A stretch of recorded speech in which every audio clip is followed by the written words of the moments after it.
Hello everyone. So our next topic in today's video is about properties of triangle. So today we'll discuss some properties of triangle which is based on your chapter. So let's just start. So we'll start with some basic first. So the triangle and its properties. So what is triangle? You all know the triangle is a simple closed curve made up of three line segments. So in this triangle having, you can see in the figure, three vertex, three sides and three angles. So you all know about this. If we have ABC a triangle, the sides we have are AB, BC and CA. Angles we have angle A, BAC, ABC, and for C we write BCA. Then we have vertex, that is A, B and C.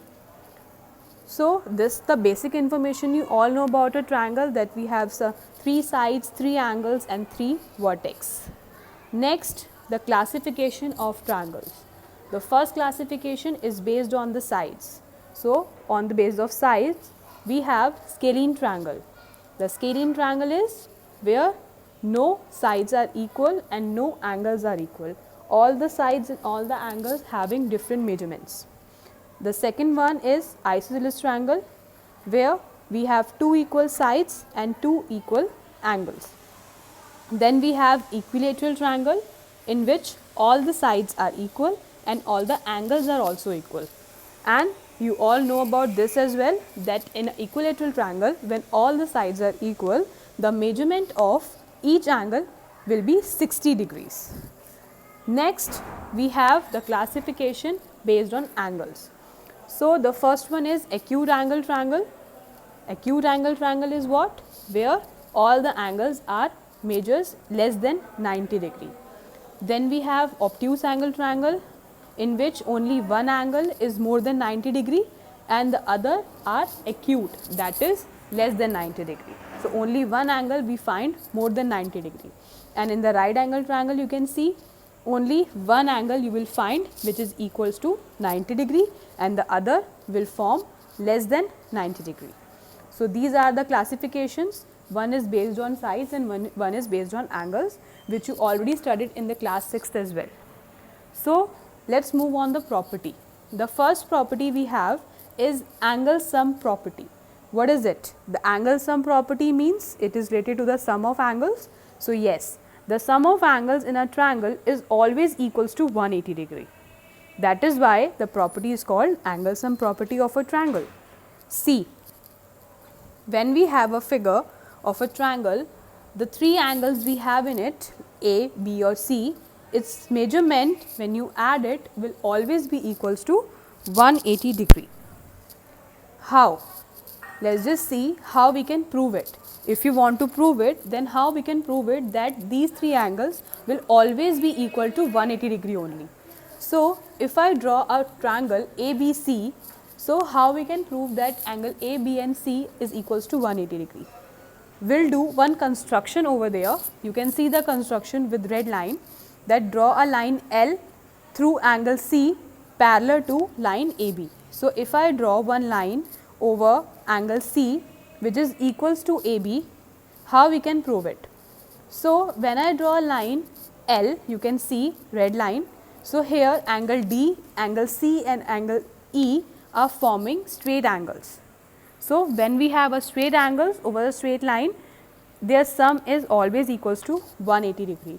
So in proof, I have written angle C plus angle D plus angle E is equals to 180 degree because they are on a straight line.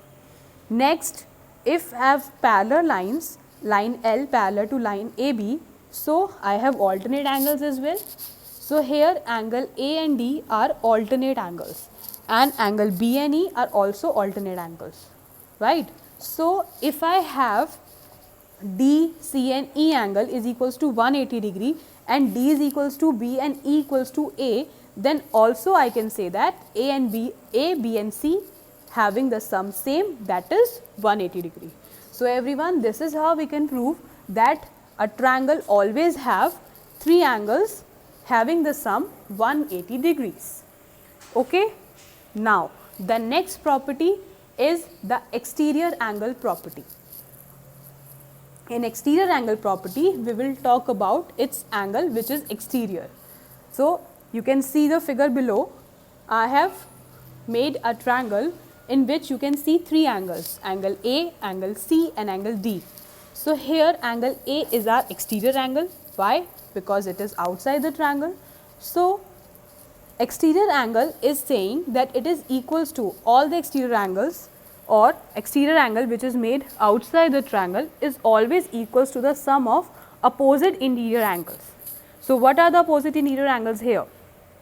Angle C and angle D. So, angle A will be equal to sum of C and D.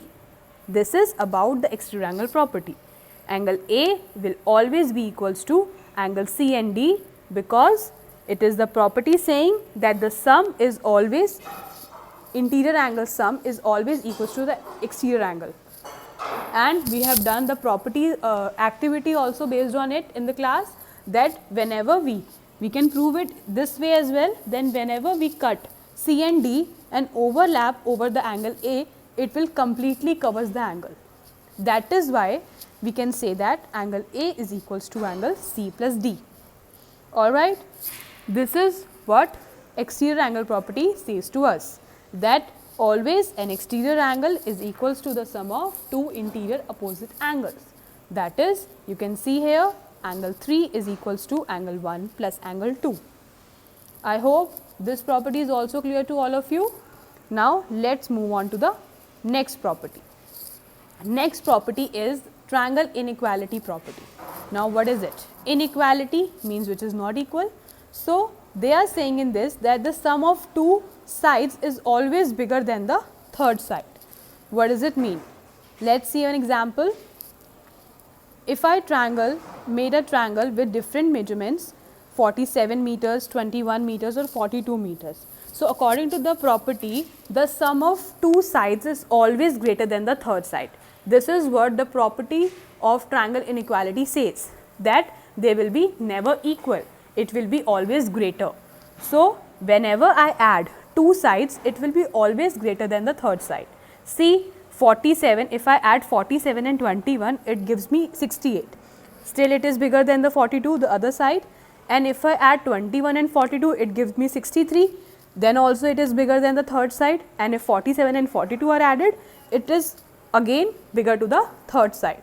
So, always the sum of two sides of a triangle is always bigger than the third side.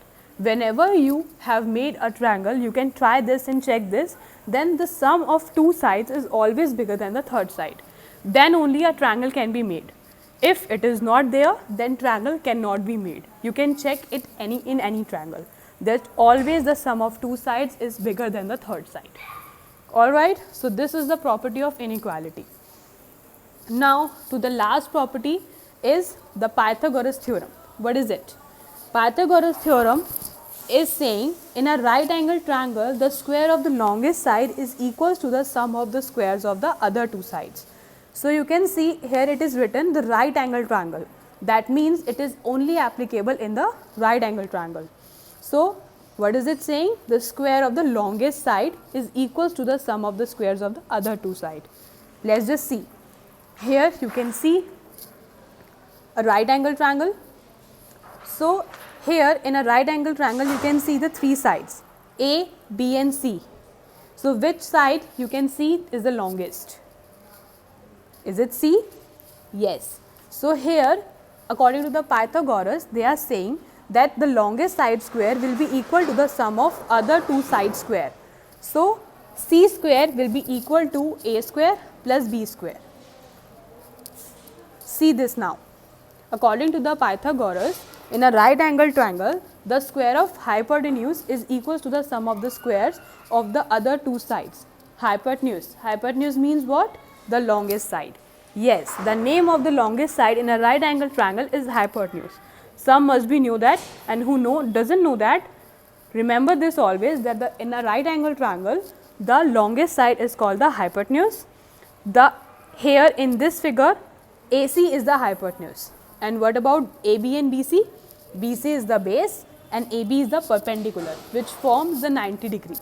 So in triangle ABC, AC is a hypotenuse and AB and BC are the two other sides. So according to the Pythagoras theorem, it states that AC square will be equal to AB square plus BC square. Why? Because AC is the longest side, so its square will be equal to AB square plus BC square. This is what the Pythagoras theorem. So I hope all the properties through this will be clear to you and you can understand what these properties says to you and how we can prove it. So thank you for this. Other queries will be discussed as usual in the class.